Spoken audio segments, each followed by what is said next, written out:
What's happening, y'all? It's your man Earl, episode 308. It's Saturday, November 4th. And guess what? We're talking about sales. Why? Because we are in the holiday sales cycle. Earl, why are you on the sales kick? Well, number one, I have a bookstore. Okay. And in a bookstore, obviously, we have books that we sell to our customer base. And people always ask me, Earl, do you give back? Do you donate? Do you do this? Yes, yes, and yes. I do all three of those things. Or what was the third thing? I didn't tell you, but I do it. Today's subject matter is how do you overcome indecisive customers? This is in if you're cutting grass. This is if you're selling clothing. If you're selling shoes, you will deal with people who have a hard time. You're selling houses, selling cars. How do people deal with indecisiveness? Now, I should be charging you for this, but this is my give back, right? So if you're a follower of the channel, you're a customer, and you have a business. So, for example, you may be a real estate agent who is a Christian, and you also are into sales. This is an excellent tool I'm about to give you. All right, and here it is. You have to learn how to limit the choices available to your customer. I'm going to say it again. How do you overcome a person who is indecisive? Remember, we learned earlier this month roughly 13% of the population can't make choices. We learn why.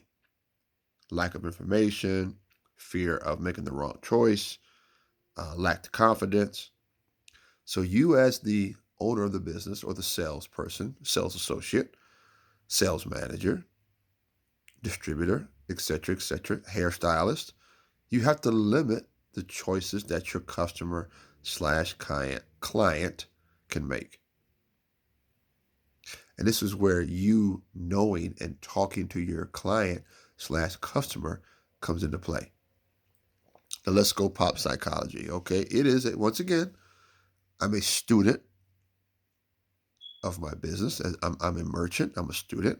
So once again, you can look it up. You don't got to take my word for it. 5 choices, 5 objects, 5 services, 5 dresses, 5 pairs of shoes is the maximum amount that a brain can legitimately handle. You say, Earl, come on. Listen, I'm not the one who spent hundreds of millions of dollars in research. I'm just the one who researches the research. So I'm giving you truth based upon hundreds of millions of dollars that Fortune 100 companies do to make sure they can train their salespeople.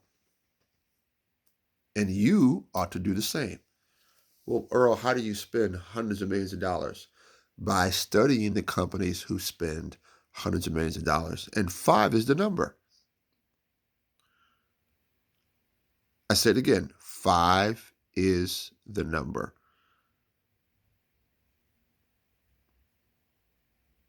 Once you take your client, your customer over 5 options, you run the incredible risk of losing the sale altogether. So, Earl, what do? Earl, first of all, figure out what your customer wants. I said yesterday, ask the question. Okay, you got to ask the question. And then 2, once you know the answer to what the customer wants, then you take them to 5, no more than 5. I prefer 3, but 3 to 5 is a safe number.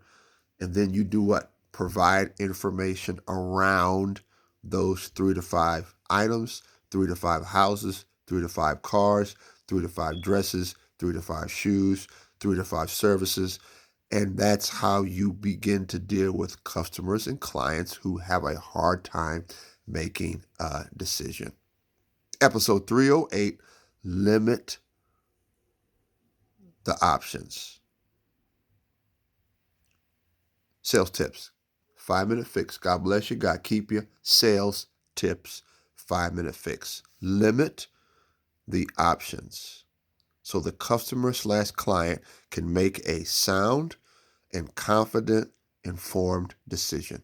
Peace.